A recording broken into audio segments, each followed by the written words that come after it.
খানিকটা এভাবে বলা যায়, একটার পর একটা বোমা ফাটছে বাংলাদেশের রাজনৈতিক অঙ্গনে। উমামা ফাতেমা প্রথম করলেন, তারপর মাহফুজ আলম, এবং সর্বশেষ বড় বোমাটি ফাটিয়েছেন জনাব নাহিদ ইসলাম। তার পজিশনের কারণে এটাকে বড় বলবো। তার সাথে আরেকজন জনাব আব্দুল কাদের, একজন আলোচিত সমন্বয়ক, তিনিও ছোটোখাটো একটা বোমা ফাটিয়েছেন। এবং নাহিদেরটার সাথে মিলে মূলত জামায়াত এবং শিবিরের প্রতি বেশ বড়সড় বোমা ফাটছে বলা যায়। এবং তারা ঠিক কতটুকু ক্ষতিগ্রস্ত হলো এই বোমায় আক্রান্ত হয়ে, সেটা নিয়ে একটু কথা বলতে চাই। জনাব নাহিদ ইসলাম তার স্টেটাসে আর একটা জিনিস নিয়ে এসছেন, সেটা হলো জাতীয় সরকার গঠনজনিত বিতর্ক। এটা আমি আজকে খুব বেশি ঢুকছি না, কারণ আমাদের বর্তমান যে রাজনৈতিক আলোচনা, রাজনৈতিক প্রেক্ষাপট, তাতে এটা খুব বেশি সিগনিফিক্যান্ট না। জনাব নাহিদ ইসলাম, ছোট করে যদি একটু বলে রাখি, জনাব নাহিদ ইসলাম এখানে মির্জা ফখরুল ইসলাম আলমগীরের একটা সাক্ষাৎকারের জবাব দিয়েছেন যে ছাত্রদের দিক থেকে জাতীয় সরকার নিয়ে তাদের সাথে কোনো আলোচনা করা হয় নাই। নাহিদ ইসলাম তার স্টেটাসে সেটাকে অস্বীকার করে বলেছেন জনাব তারেক রহমানের সাথে তাদের এই ধরনের আলোচনা হয়েছে। অবশ্য আমি পরবর্তীতে দেখলাম বিএনপির যে ওয়াকিবহাল গ্রুপ আছে, অ্যাক্টিভিস্টরা আছেন, পদে থাকা লোকজন আছেন, তারাও তাদের একটা ভিন্ন বয়ান হাজির করেছেন। এবং জনাব মির্জা ফখরুল ইসলাম আলমগীরকে প্রথম আলো থেকে যখন জিজ্ঞেস করা হয়েছে, তিনি সেটা জনাব নাহিদ ইসলামের বক্তব্য গ্রহণ করেননি। তো যাই হোক, পাল্টাপাল্টি আছে, আমি এটাকে খুব বেশি গুরুত্ব দিতে চাই না। কিন্তু এনসিপির সাথে জামায়াত এবং শিবিরের সম্পর্ক বা তাদের সম্পর্কের রসায়নটা কেমন, সেটা আমাদের ভবিষ্যৎ রাজনীতির জন্য একটা খুবই গুরুত্বপূর্ণ ব্যাপার। সেজন্য তিনি মূলত ছাত্র শিবির আর জামায়াত একই জিনিস, আমরা অনেকে এটাকে একসাথে জাসি বলি, দেখেছি, লিখেছে অনেকে ফেসবুকে। সো এটাকে আলাদা করার কোনো কিছু নাই। সো এই সংগঠনগুলোর প্রতি কী ধরনের অ্যাটিটিউড হবে, তাদের মিথস্ক্রিয়া কী হবে, সেটা ভবিষ্যৎ রাজনীতির গতিপথের জন্য খুবই গুরুত্বপূর্ণ। ফলে জনাব নাহিদ যেভাবে শিবিরকে টার্গেট করে বক্তব্য দিয়েছেন, সেই বক্তব্য এবং তার প্রতিক্রিয়াও আমরা দেখলাম কিছুটা পাওয়া গেছে। এবং জনাব কাদের যা বলেছেন, এগুলো আমাদের ভবিষ্যৎ রাজনীতির বোঝাপড়ার জন্য গুরুত্বপূর্ণ। এবং জনাব কাদেরের বক্তব্যে আরেকটু সিগনিফিক্যান্স আছে, সেটা হলো আমাদের এখনকার প্রশাসনে কীভাবে প্রশাসনের জামাতিকরণ হয়েছে, সেটারও এক ধরনের ইশারাও না, উনি মোটামুটি খোলাভাবে বলেছেন, সেটারও আভাস পাওয়া যাবে। যাই হোক, আমি যে অংশটায় আসতে চাই সেটা হচ্ছে শিবিরের নেতার বিরুদ্ধে অভিযোগ। আমি পড়ছি তার বক্তব্য থেকে, তার স্ট্যাটাস থেকে। শিবির নেতা সাদিক কায়েম সম্প্রতি একটা টক শোতে বলেছেন, ছাত্র শক্তির গঠন প্রক্রিয়ায় শিবির যুক্ত ছিল, শিবিরের ইনস্ট্রাকশনে আমরা কাজ করতাম, এটা মিথ্যাচার। তিনি বলছেন, গুরুবার আড্ডা পাঠচক্রের সাথে জড়িত একটা অংশ এবং ঢাকা বিশ্ববিদ্যালয়ের ছাত্র অধিকার পরিষদ থেকে পদত্যাগ করা একটা অংশ মিলে ছাত্র শক্তি গঠিত হয়, সঙ্গে জাহাঙ্গীরনগর বিশ্ববিদ্যালয়ে একটা স্টাডি সার্কেলও যুক্ত হয়। একটা নতুন ছাত্র সংগঠন প্রতিষ্ঠার জন্য গুরুবার আড্ডা পাঠচক্র দীর্ঘ সময় ধরে কাজ করা হয়েছে। তিনি বলছেন, আমরা ক্যাম্পাসে 8 বছর রাজনীতি করেছি, ফলে প্রকাশ্য অপ্রকাশ্য সব সংগঠন ও নেতৃত্বকে আমরা চিনতাম এবং সব পক্ষের সঙ্গে আমাদের যোগাযোগ ও সম্পর্ক ছিল। এই কারণে ঢাকা বিশ্ববিদ্যালয় শিবিরের সঙ্গেও আমাদের যোগাযোগ ছিল। যোগাযোগ, সম্পর্ক বা কখনো সহযোগিতা করা মানে এই নয় যে তারা আমাদের রাজনৈতিক প্রক্রিয়ায় যুক্ত ছিল। এরপর তিনি একটা ব্যক্তিগতভাবে জনাব সাদিক কায়েমের ব্যাপারে একটা তথ্য দিয়েছেন, বেশ গুরুত্বপূর্ণ তথ্য। তিনি বলছেন, সাদিক কায়েম বৈষম্য বিরোধী ছাত্র আন্দোলনের কোনো সমন্বয়ক ছিলেন না, কিন্তু 5 আগস্ট থেকে এই পরিচয় ব্যবহার করছেন সাদিক কায়েম। ইন্টারেস্টিং। সাদিক কায়েম হঠাৎ করে শিবির বলেও পরিচয় দিয়েছিলেন, যিনি একসময় ছাত্রলীগের সাথে যুক্ত ছিলেন। তার নানান ছবি, তার অ্যাক্টিভিজমের মিছিলের ছবি, ভিডিও পাওয়া যায়, শেখ মুজিবুর রহমানের সাথে তার ছবি পাওয়া যায়। যাই হোক, তিনি বলছেন, অভ্যুত্থানে ছাত্র শিবিরের গুরুত্বপূর্ণ ভূমিকার কারণে সাদিক কায়েমকে সংবাদ সম্মেলনে বসার ব্যবস্থা করা হয়। কিন্তু সাদিক কায়েমরা অভ্যুত্থান পরবর্তী সময়ে ঢালাও প্রচার করেছেন যে অভ্যুত্থানে ঢাকা বিশ্ববিদ্যালয় শাখা শিবিরই নেতৃত্ব দিয়েছে। তখন আমরা শুধু পোস্টার ছিলাম। অভ্যুত্থানে শিবিরের ভূমিকা কেউ অস্বীকার করেনি, কিন্তু এই অভ্যুত্থান শিবিরের একক নয়, শিবিরের ইনস্ট্রাকশন এবং ডিক্লারেশনেও হয়নি। আমরা সব পক্ষের সঙ্গে যোগাযোগ করে সিদ্ধান্ত নিতাম। সাদিক কায়েম প্রথম আলোর সাথে কথা বলেছেন, দিস ইজ ভেরি ইম্পর্ট্যান্ট। তিনি বলছেন, জুলাই গণ অভ্যুত্থানের শুরু থেকে শেষ পর্যন্ত নীতি নির্ধারণ, মাঠ পর্যায়ে সমন্বয় বিভিন্ন বিষয়ের সঙ্গে যুক্ত ছিলাম। বিভিন্ন সিদ্ধান্ত নেওয়ার ক্ষেত্রে মাহফুজ আলম, নাহিদ ইসলাম ও আসিফ মাহমুদের সঙ্গে আমাদের আলাপ হতো। সমন্বয় তালিকা যখন তৈরি করা হয় তখন সেটা নিয়ে মাহফুজের সঙ্গে আমার দীর্ঘ আলাপ হয়। এরপর 19 জুলাই থেকে 1 আগস্ট পর্যন্ত প্রথম সারির সমন্বয়কদের অনুপস্থিতিতে কর্মসূচি প্রণয়ন, তা গণমাধ্যমে পৌঁছানো, সমন্বয়কদের সেফ হোমে রাখার ব্যবস্থা করার চেষ্টা করেছি। সাদিক কায়েম দাবি করেন সেই সময় সম্ভাব্য সব অংশীজন গণমাধ্যমে বিভিন্ন পর্যায়ে তিনি যোগাযোগ রেখেছিলেন। তার মতে নাহিদ ইসলাম এসব কথা বলে নিজের ক্ষতি করছেন। এখানেও সাদিক কায়েম নিজকে আসলে অনেক কিছু হিসাবে জাহির করার চেষ্টা করেছেন। আমরা খেয়াল করছি সত্যিকার অর্থেই যে শিবির এখানে এই মুভমেন্টের প্রধানতম শক্তি এবং প্রধান কৃতিত্ব নেয়ার চেষ্টা করছে, মানে তারাই মাস্টার মাইন্ড। এই ধরনের একটা টেন্ডেন্সি তাদের মধ্যে ইদানিং দেখা যাচ্ছে।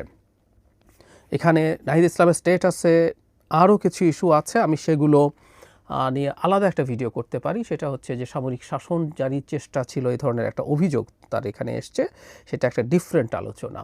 আমি একসাথে কথা বলবো। তার আগে জনাব কাদের কি বলেছেন সেটা নিয়ে আমি একটু কথা বলতে চাই। জনাব কাদের একই রকমভাবে তার একটা স্টেটাসে এই ইস্যুটা নিয়ে এসছেন। যেহেতু জনাব সাদিক কায়েমকে নিয়ে আলাপ হচ্ছে, তিনি বলছেন এরকম, বেসিকটা এরকম, সেটা হচ্ছে এই বাক্যটা যদি পড়ি, অভ্যুত্থানে তাদের অবদান ত্যাগ অনুযায়ী হিস্সা বুঝে পেতে চেয়েছেন, সব সমস্যার মূলে হচ্ছে যথাযথ হিস্সা না পাওয়া, মানে কাদের কোটান কোট করে এই কথাটা লিখছেন। এখানে ইন্টারেস্টিং যে জায়গাটার কথা বলছিলাম সেটা হলো, অভ্যুত্থান পরবর্তীতে জামাত শিবিরের পক্ষ থেকে ঢাবি শিবিরের একজন সাবেক সভাপতি এবং এক শিবির নেতার বউ মূলত এই হিস্সার বিষয়টা ডিল করতেন। মানে হিস্সাটা কি, সচিবালয় থেকে মন্ত্রণালয়, আমলাতন্ত্রের সব জায়গায় নিজেদের মতাদর্শী লোকজন বসানোর ক্ষেত্রে লিয়াজও করেছেন এই দুই ব্যক্তি। তারপর বলছেন শুরুতে ভালো ছিল, ঝামেলা হয়, তারপরে তারা বিভিন্ন জায়গায় নাহিদ এবং আসিফের নাম ভাঙিয়ে তারা বিভিন্ন তদবির করতেন, বদলি করতেন, ইত্যাদি ইত্যাদি। তারপর এটা জানার পর নাহিদ আসিফ এটা গ্রহণ করেননি, বিরক্ত হয়েছেন। তারা চিঠি দিয়ে বলে দিয়েছেন যে নাম ভাঙিয়ে যাতে, তাদের নাম ভাঙিয়ে যাতে এরকম কিছু না হয়। তার মানেটা হচ্ছে প্রশাসনের জামায়াতিকরণ হয়েছে ওই সময়, এবং এই জিনিসগুলো করতে করতে সেই একটা পরিস্থিতি তৈরি হয়েছিল। যতদূর জানা যায় ওইটা ওই সময় ওনারা বন্ধ হলেও এটা এখনও থামেনি, এটা চলছে।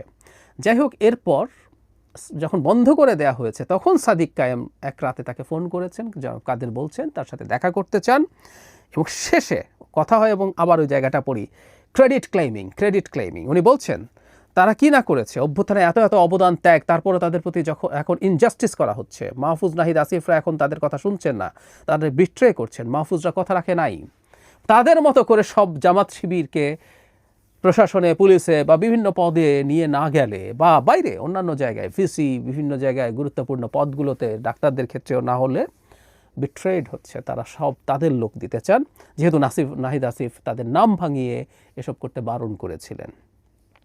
এই হচ্ছে মোটামুটি অবস্থা, ক্রেডিট ক্লেম।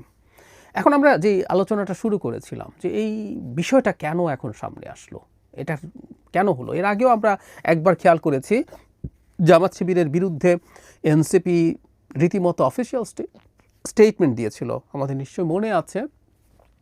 আওয়ামী লীগ নিষিদ্ধকরণের জন্য যখন শাহবাগে জমায়েত হয়, সেখানে গোলাম আজমের বাংলায় বা নিজামীর বাংলায় বৈষম্যের ঠাঁই নেই এরকম স্লোগান টোগান উঠেছিল। সেগুলো নিয়ে যখন তীব্র সমালোচনা হয় তখন এনসিপি অফিসিয়াল স্টেটমেন্ট দিয়েছিল, এবং মাহফুজ আলমও এই ধরনের প্রবণতা নিয়ে তাদেরকে নিয়ে কথাবার্তা বলেছিলেন, এটা আমাদের নিশ্চয়ই মনে আছে। ফলে আমরা দেখছি যে মাঝে মাঝেই শিবিরের সাথে, জামায়াতের সাথে এনসিপির এক ধরনের সংঘাতপূর্ণ পরিস্থিতি তৈরি হচ্ছে। এখন কেউ বলতে পারেন যে এটার জন্য এই মুহূর্তে যেহেতু এনসিপি খানিকটা চাপের মধ্যে আছে, চাপ হচ্ছে এই অর্থে যে বৈষম্য বিরোধী ছাত্র আন্দোলনের যে নেতা গুলশানে চাঁদাবাজিতে ধরা পড়েছেন, তার সাথে নাহিদ ইসলামের কিছু ছবি দেখা গেছে, এবং এই দাবি করা হয়েছে যে তার ছত্রছায়ায় এই চাঁদাবাজির ঘটনা ঘটেছে। যেহেতু এই ঘটনা এসছে, এখন জনাব সাদিক কায়েম এদিকে এই আলাপ করছেন, সুতরাং শিবিরের সাথে যদি এ ধরনের একটা আলোচনা মাঠে ছেড়ে দেওয়া যায়, সংঘাতের আলোচনা মাঠে ছেড়ে দেওয়া যায়, সেটা খানিকটা তাদের জন্য পজিটিভ হতে পারে। ইয়াস, এটা হতেও পারে।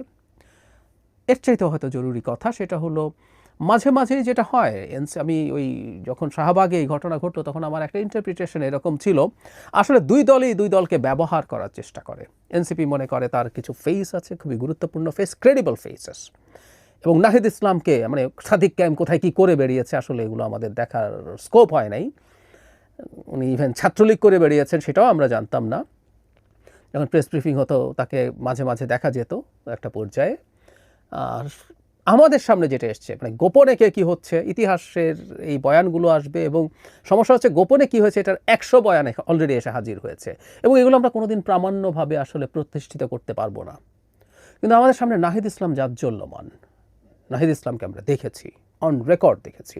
এই মুভমেন্টে আমাদের ফেস, আমাদের পোস্টার বয় নাহিদ ইসলাম, এ নিয়ে কোনো কনফিউশনের কিছু নেই। এটা এইটুকু অন্তত ফর দ্য টাইম বিং আমরা রাখবো। তো যে কথাটা বলছিলাম, নাহিদ ইসলাম যখন এই অভিযোগগুলো করছেন, তার বিরুদ্ধে অভিযোগগুলো হয়েছে, তখন তিনি এগুলো সামনে নিয়ে আসলেন। কিন্তু যে কথাটা বলছিলাম যে পরস্পরকে ব্যবহার করতে চেয়েছে, পরস্পরকে ব্যবহার করতে চেয়েছে। যেহেতু ফেসগুলো আছে, নাহিদ ইসলাম আছে এটার আহ্বায়ক হিসাবে, অন্যান্য যেসব গুরুত্বপূর্ণ নেতা তাদেরকে আমরা ভিজিবল দেখেছি, হাসনাত, সার্জিস, অভিযোগ আছে নানান রকম, তাদের বিরুদ্ধে নানান রকম আলাপ আছে, কিন্তু এদেরকে আমরা সামনে দেখেছি, আমরা তাদেরকে রাস্তায় দেখেছি।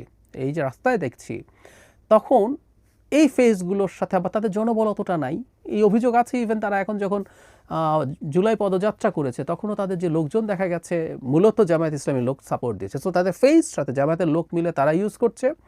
আবার জামায়াত মনে করছে এই ফেসকে সামনে রেখে তারা পেছনে এসে তারা কিছু অর্জন করতে চায়। তো দুই পক্ষকে, কারণ যেসব জায়গায় তাদের ফেস নেওয়া সহজ হবে না সেখানে তাদেরকে সামনে রেখে জামায়াত পেছনে থাকতে চায়। আওয়ামী লীগ নিষিদ্ধকরণের ক্ষেত্রে জামায়াত এই চেষ্টা করেছে। আওয়ামী লীগ নিষিদ্ধকরণের ক্ষেত্রে সবচেয়ে বড় লাভ জামাতের হয়েছে, কারণ এই মুহূর্তে বিএনপি ছাড়া পরবর্তী বড় দলই জামাত।